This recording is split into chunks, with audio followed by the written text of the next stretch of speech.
Queridos amigos, queridos irmãos, que Jesus nos abençoe a caminhada.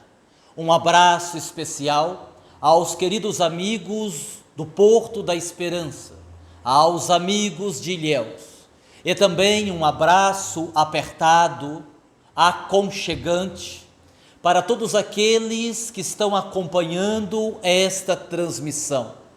Sem dúvida alguma, vivemos dias difíceis, pela necessidade natural causada pela Covid-19, estamos impedidos temporariamente de irmos até os templos religiosos para trabalhar, para participar ou para receber os benefícios da presença nestes lugares.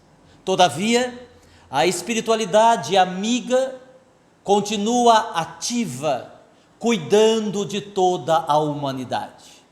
E este momento singular em que Dr. Hans e toda a sua equipe se movimenta para auxiliar todos aqueles que estão conectados com a transmissão é especial, porque vem aplacar, amenizar, diminuir as nossas dores, as nossas dificuldades. Caminhamos num deserto e este momento é o momento em que encontramos o oásis para matarmos a nossa sede espiritual. Então eu sugiro que todos nós que estamos sintonizados, conectados, para podermos facilitar o tratamento que já está sendo feito, que a gente possa relaxar o máximo possível, que possamos estar predispostos, de fato conectados ostensivamente com toda a equipe espiritual, para que os procedimentos possam acontecer a contento. Sabemos que para o Espírito não existe distância.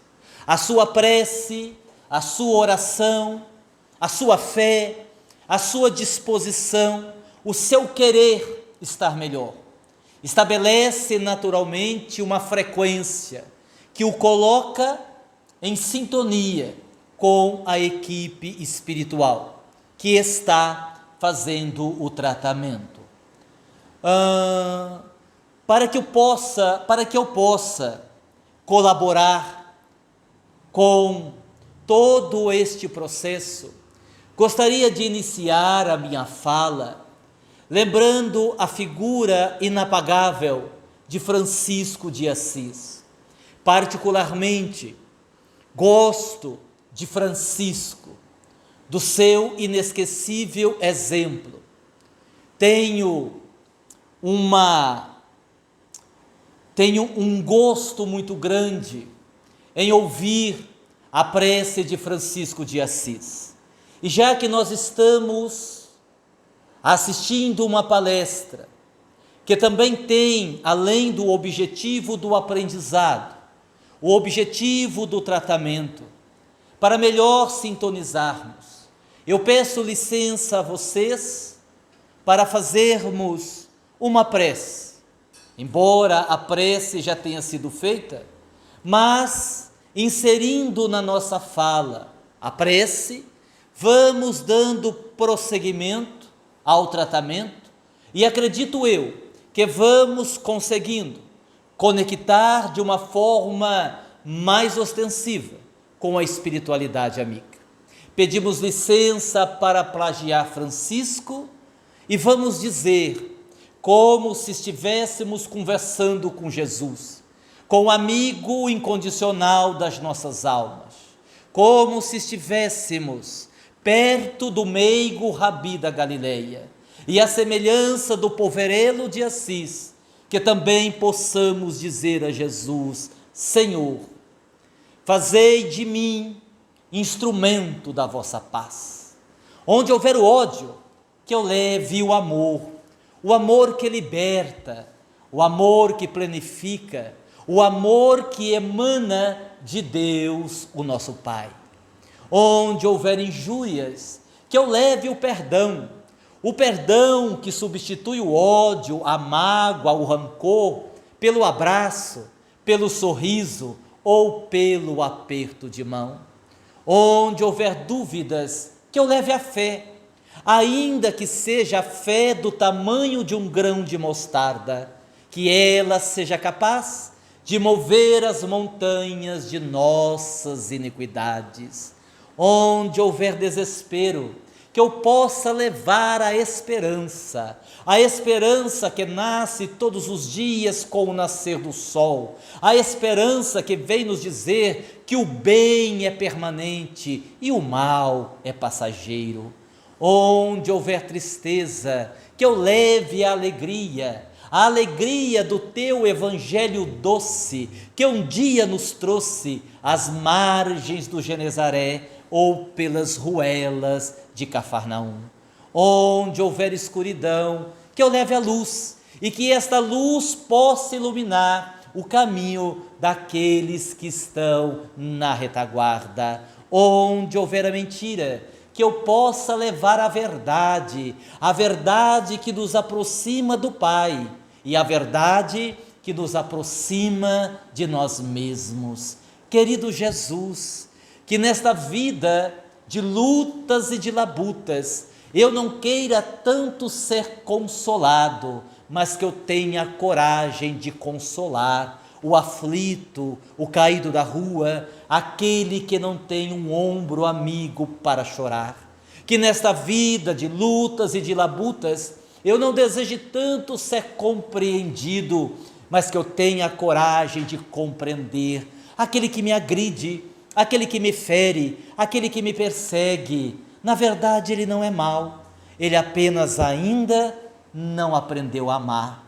Ah, Senhor, o amor, palavra sublime que saiu da sua boca, o amor, que nesta vida de dificuldades, eu não queira tanto ser amado, mas que eu tenha coragem de amar o próximo, amar a vida, amar a Ti, amar a Deus e amar, se possível, aqueles que não me amam.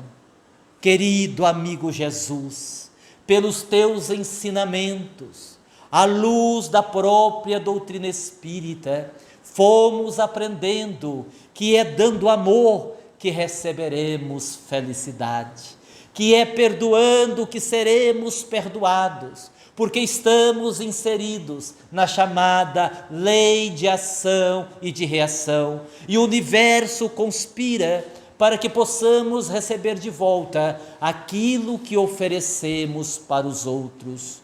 Com base nos teus ensinamentos, sob a orientação da doutrina espírita, aprendemos que é amando que também somos amados, e entendemos por fim que é morrendo que despertamos na vida eterna. Compreendemos, Senhor, que quando fechamos os olhos físicos pela última vez, quando o coração deixa de bombear o sangue para o resto do corpo, quando tudo parece tragédia, é nesta hora que despertamos na vida espiritual, que constatamos que a morte não existe, que Deus criou a vida e que a vida pulsa aqui e também pulsa acolá. E por fim, Senhor, te pedimos que nesta vida, no corpo físico, que nós possamos sabermos aproveitar a encarnação, que nós saibamos, Senhor, entendermos que a terra é uma escola bendita e que todos nós somos alunos nela matriculados e estamos aqui para aprender lições, às vezes tão difíceis, que exigem de nós paciência, perseverança, compreensão e entendimento. Todavia, não podemos perder esta oportunidade, porque se assim o fizermos, perderemos muito tempo dentro do nosso processo evolutivo. Que o Senhor nos abençoe, que o Senhor nos acolha no seu amor, e que neste momento, enquanto estamos ouvindo a palestra, possamos também visualizá-los. Que todos nós que estamos aqui neste momento, possamos trazer para a nossa tela mental a imagem de Jesus. A imagem de Jesus, com os seus cabelos à moda nazarena, divididos ao meio, caído aos ombros. Que possamos trazer à nossa mente a imagem de Jesus, com os seus olhos semelhantes a dois faróis, a iluminar o caminho da humanidade. Que possamos todos nós lembrar da figura de Jesus, o seu verbo doce, que destilou tanto amor, que destilou tantas bem-aventuranças. Este é o nosso propósito, este é o nosso desejo, que assim seja. E já que estamos falando de Jesus, continuemos. Está no Evangelho de Mateus, está no Evangelho de João, que Jesus pediu aos seus apóstolos que eles tomassem um pequeno barco e adentrassem em alto mar, enquanto ele se demorou com a multidão, conversando com aqueles necessitados, os necessitados do corpo, os necessitados da alma. É interessante lembrarmos que Jesus sempre esteve cercado por uma multidão. Quando multiplicou pães e peixes, quando ensinou a prece de Pai Nosso, mesmo quando foi crucificado, que a multidão optou por ficar mais distante para não se comprometer, ainda assim ali havia uma multidão. E Jesus demorou-se um pouco mais com a multidão que o procurava. A noite caiu. Jesus orou. E em seguida foi em direção aos apóstolos que estavam aflitos, porque o barco em que eles estavam era violentamente açoitado pelas ondas, justamente porque estava contra o vento. Eles estavam apavorados. E eis que Jesus, caminhando sobre as águas, vai em direção ao barco.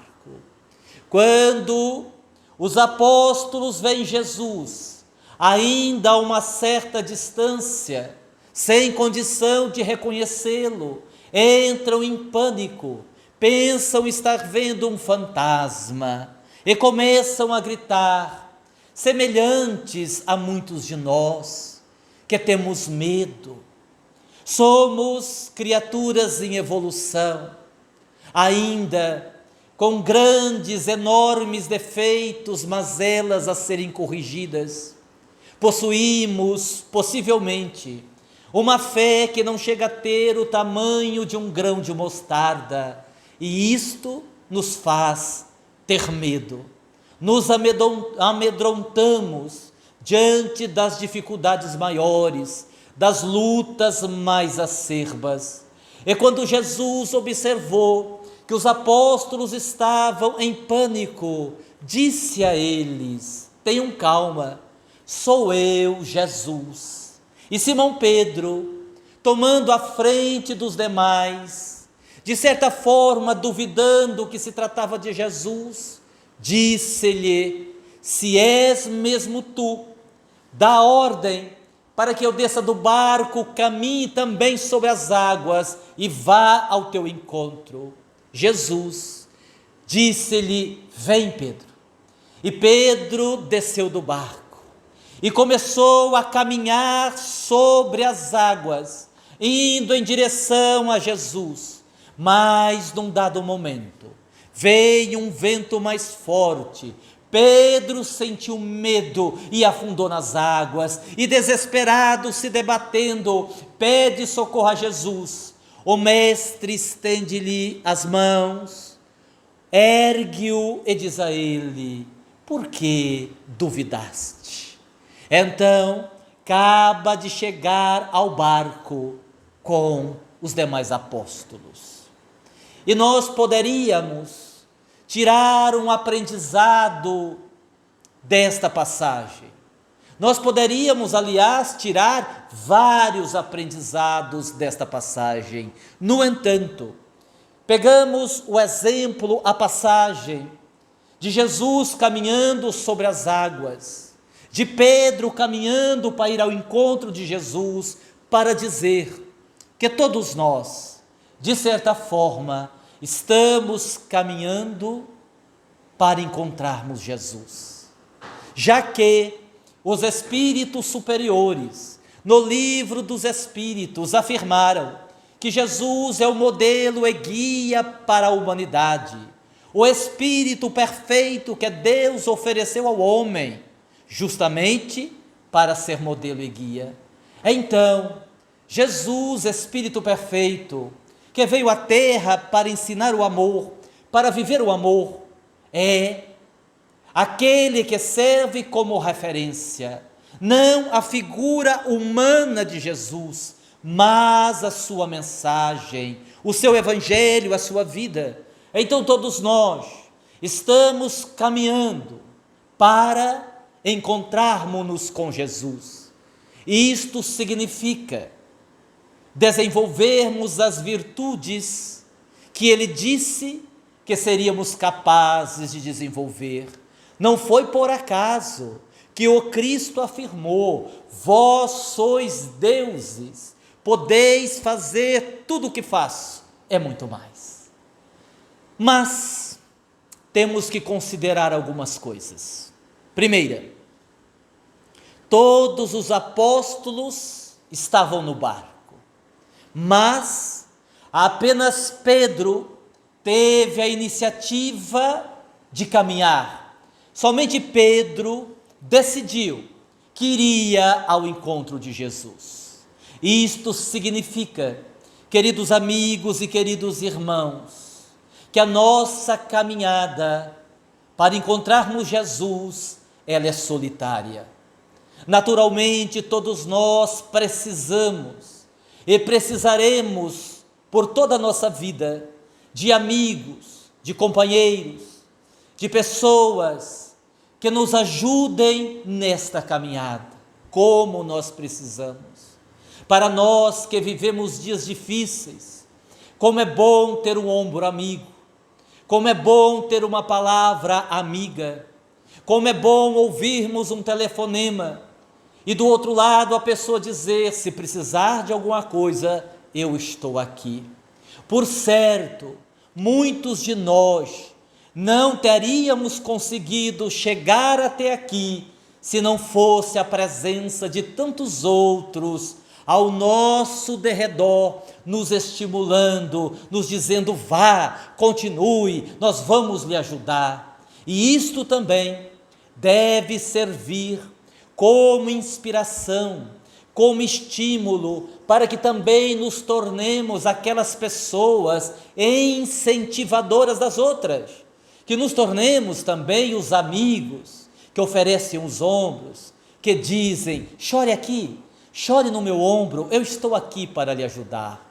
Todavia, a nossa caminhada é solitária, porque quando estivermos próximos de Jesus, por certo, irão pesar na nossa consciência os erros cometidos, as culpas, os desvios da conduta reta.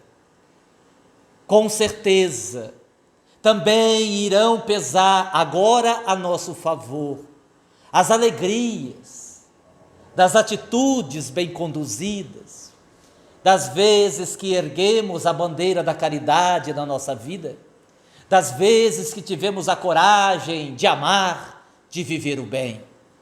Por certo, nesse instante, teremos um conflito de sentimentos.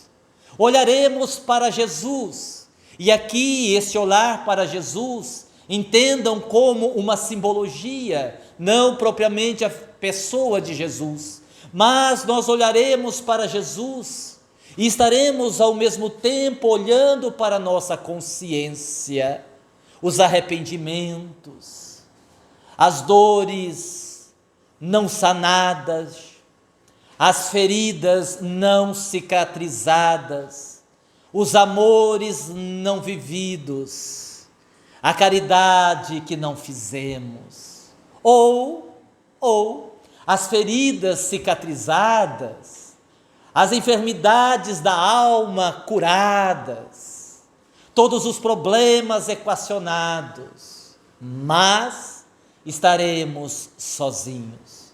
A nossa caminhada até Jesus é solitária. É você com você, os seus acertos e os seus erros. E aproveitando que você que está me escutando, todos nós, ainda estamos no corpo, na vida física, isto quer dizer, ainda estamos na caminhada, que possamos avaliar como estamos caminhando, em qual velocidade estamos caminhando, quais as estradas estamos tomando, ou nos distraindo com os atalhos que não nos levam a lugar nenhum. Para caminharmos e encontrarmos-nos com Jesus, além de considerarmos que a nossa caminhada é solitária, precisaremos, sem dúvida alguma, termos bom ânimo. Disse Jesus: no mundo tereis aflições, mas tende bom ânimo, porque eu venci o mundo. Observem que o relato dos apóstolos diz que o barco saculejava por conta das ondas, justamente porque o barco estava contra o vento, trazendo para nossa reflexão na necessidade de termos bom ânimo. Às vezes, parece-nos que não temos um vento contra, temos um furacão, porque são tantas as dificuldades, são tantas as lutas, são tantos os problemas, e às vezes coisas pequenas que se transformam em grandes problemas. Quando nós ouvimos de um ente querido: mas você vai ao centro de novo? Por que que você não leva a sua cama para lá? E aí você sente a ironia na fala, e o ente querido está querendo dizer: você não sai do centro.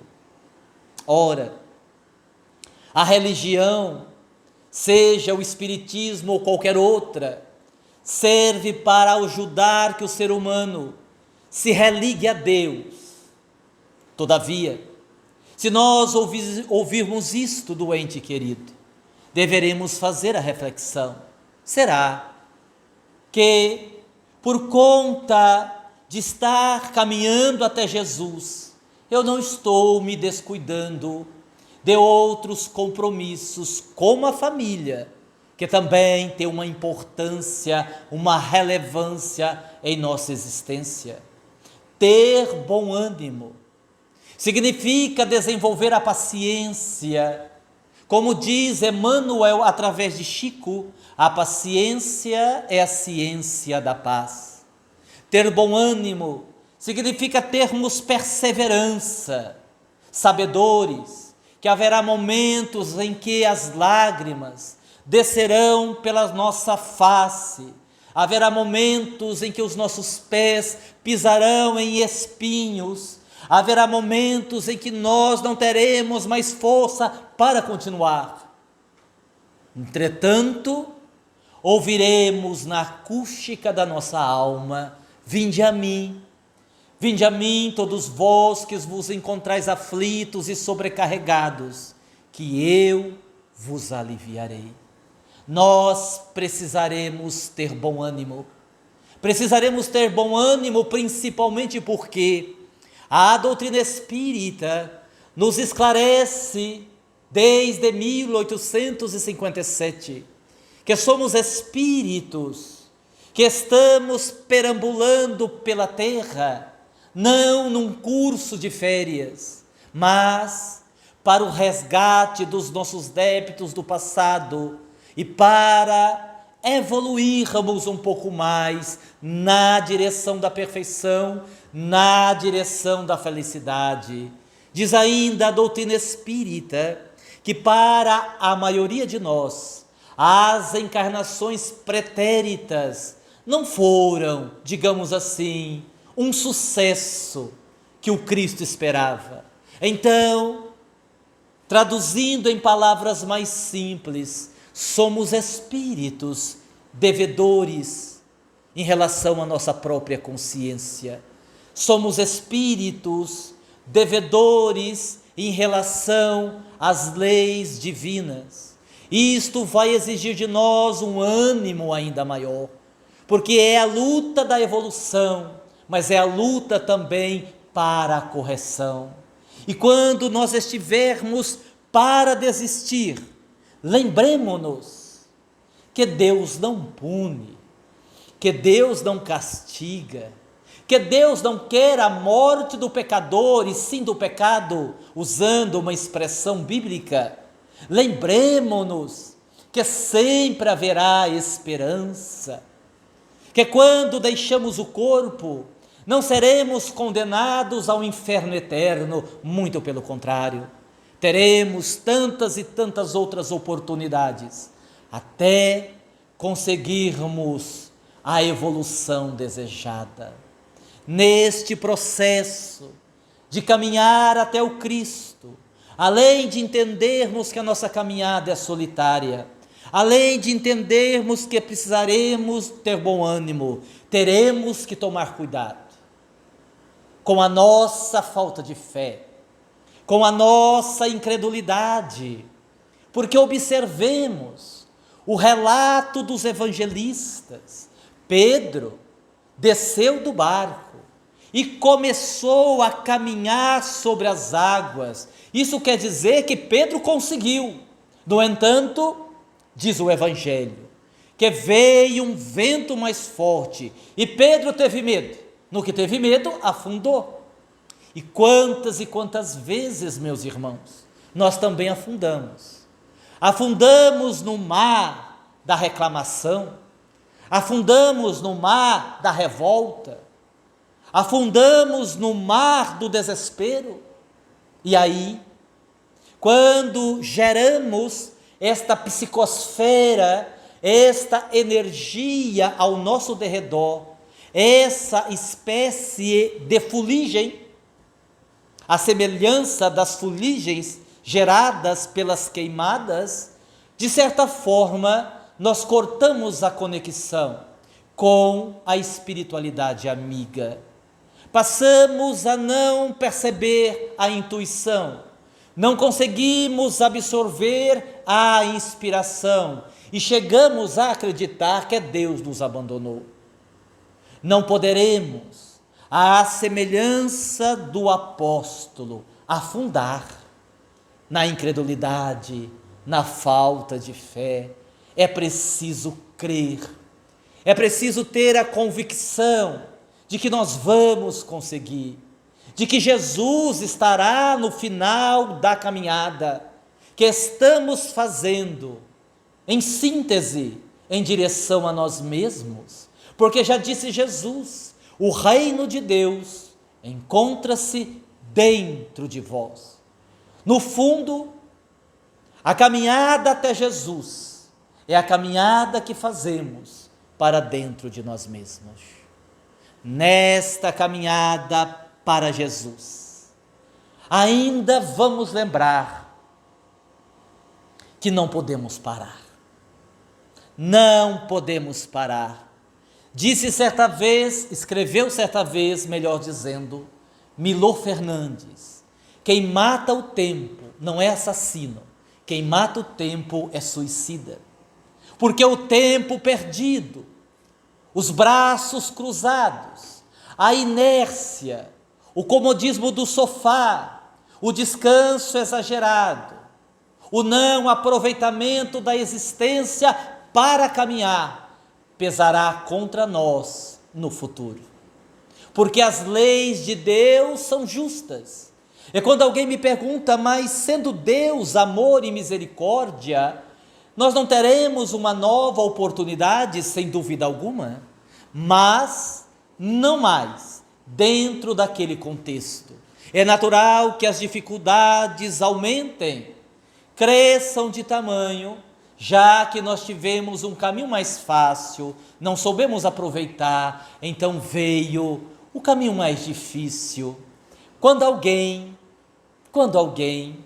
diz assim, mas eu estou sofrendo muito, de certa forma, ele faz um protesto, sem perceber, ele está colocando ali na sua fala uma certa contestação ou uma certa rebeldia em relação às leis sábias do Criador.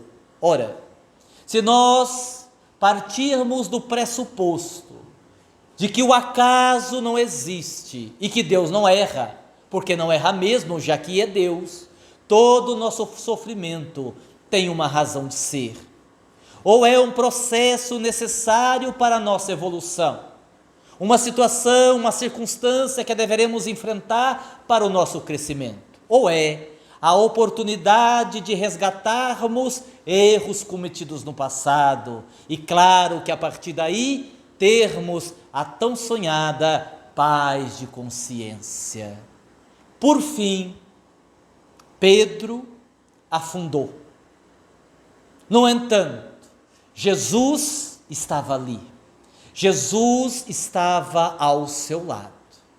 E quando Pedro afundou, Jesus estendeu-lhe as mãos e o retirou das águas. Simbolicamente falando, fazendo esta comparação, podemos dizer que mesmo que a gente venha tropeçar, como já tropeçamos tantas e tantas vezes, Jesus sempre estará do nosso lado, porque a força do amor é irresistível. Eu me recordo de uma experiência que vivi certa vez. Peço licença para contar-lhes, para ressaltar o que é o amor. Eu estava numa reunião mediúnica, ou reunião de desobsessão, se preferirem, e estava na ocasião estabelecendo um diálogo com um espírito muito agressivo, o que popularmente chamamos de obsessor, o que não é uma definição muito agradável. São espíritos que, como nós, estão em lutas com eles mesmos. Aquele espírito em particular, inteligente, habilidoso nas palavras, travava comigo uma espécie de luta intelectual, porque eu mencionava um argumento, ele pronunciava um contra-argumento, eu fazia uma linha de raciocínio, e ele, de uma forma brilhante, sob o ponto de vista intelectual, me derrubava no meu raciocínio.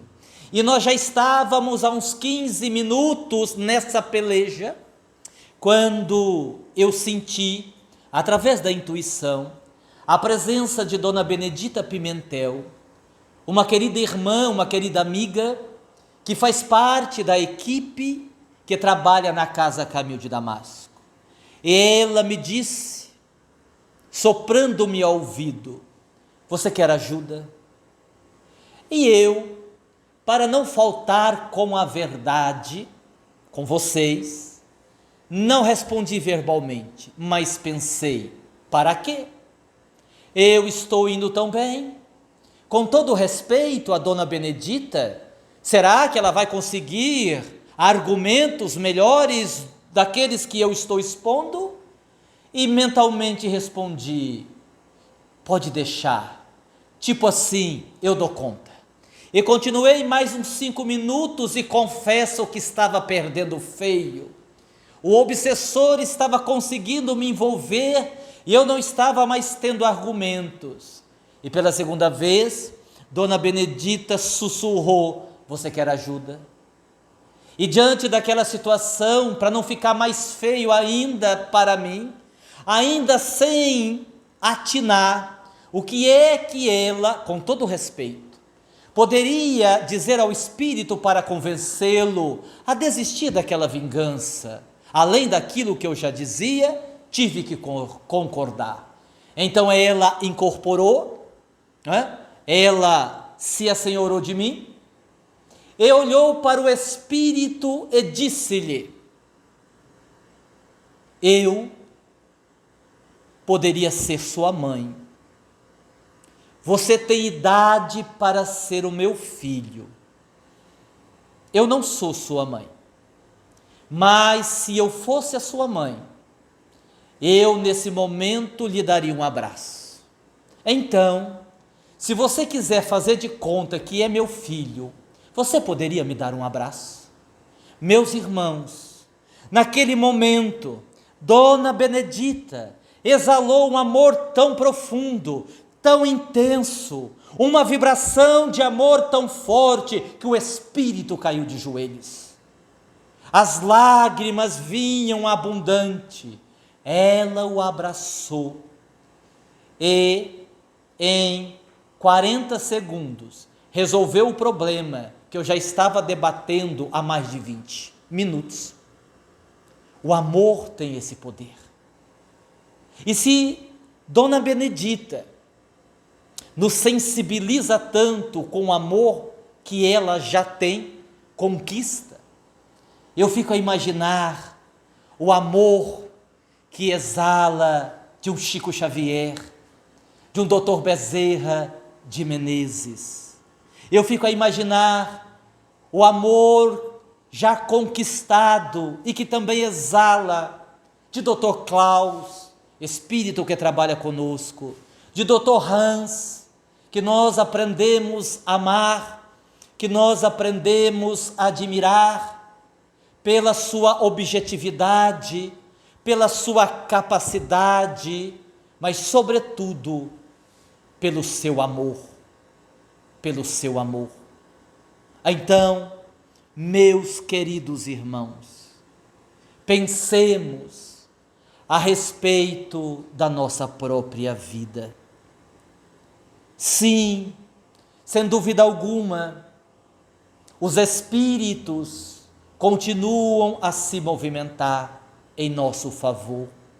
Ainda outro dia, dialogando com um amigo, eu reclamava de não poder voltar ainda às atividades, particularmente as de atendimento espiritual, em razão da quarentena.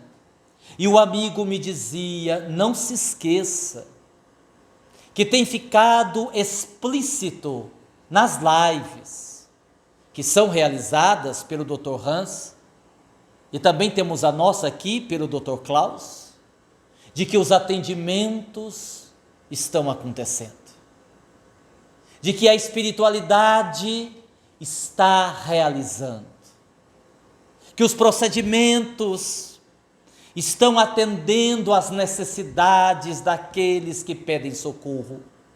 Todavia, aqueles que pedem socorro, que somos todos nós, precisamos também desenvolver a consciência de nos tornarmos médicos de nós mesmos, porque nós somos pacientes e médicos ao mesmo tempo. Nós temos uma participação efetiva naquilo que recebemos dos benfeitores, justamente porque precisamos, dentro das possibilidades, dentro das limitações, também colaborarmos com bons pensamentos. Precisamos colaborar, aquietando as nossas emoções mais embrutecidas. Precisamos colaborar, tentando ter na nossa vida uma conduta de maior serenidade, apelando para a prece, para o evangelho no lar. Haveremos de nos perguntar em cada tratamento que fazemos: seja na terça, na quinta ou no domingo, como eu estou colaborando para o tratamento. Eu estou fazendo a minha parte. É preciso esta avaliação, porque, queridos irmãos, não tenhamos dúvidas. O que vem da espiritualidade, de bom, sempre virá. Jesus sempre será o amigo inseparável das nossas almas. Que possamos então, no bom sentido da expressão, tirarmos proveito. Esse Jesus que é considerado o médico de nossas almas. E é a Ele neste momento, em especial a Dr. Hans e a sua equipe, que nós pedimos: Senhor, alivia as nossas dores. Cuida, Senhor, do nosso coração aflito.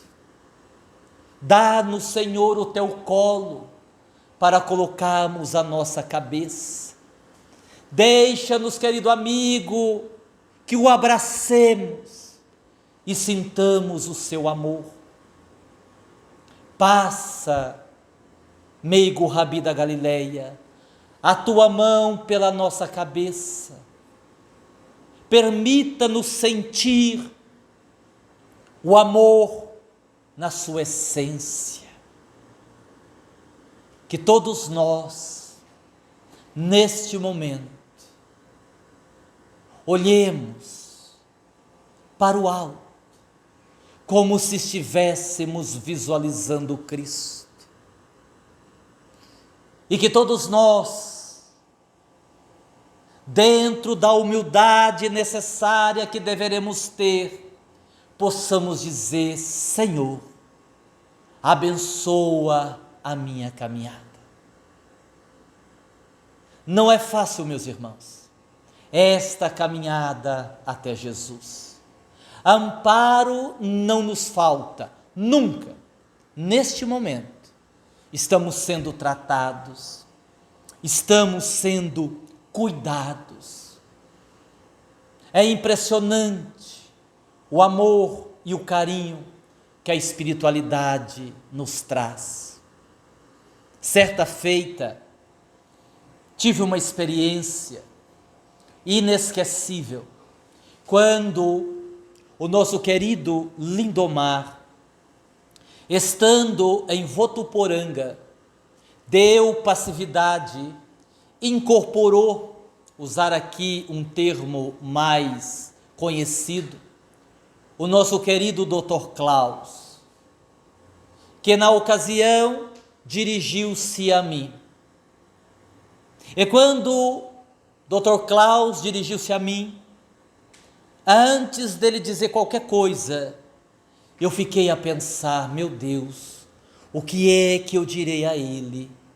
Por certo, ele conhece os meus erros, as minhas falhas, os meus tropeços. Pedirei desculpas. Provavelmente ele vai chamar a minha atenção, com certeza. Ele vai dizer que eu não sou o médium que eu deveria ser, com certeza. Vou levar uma bronca. É quando ele se aproximou, incorporado no médium, eu olhei para ele e disse: Dr. Klaus.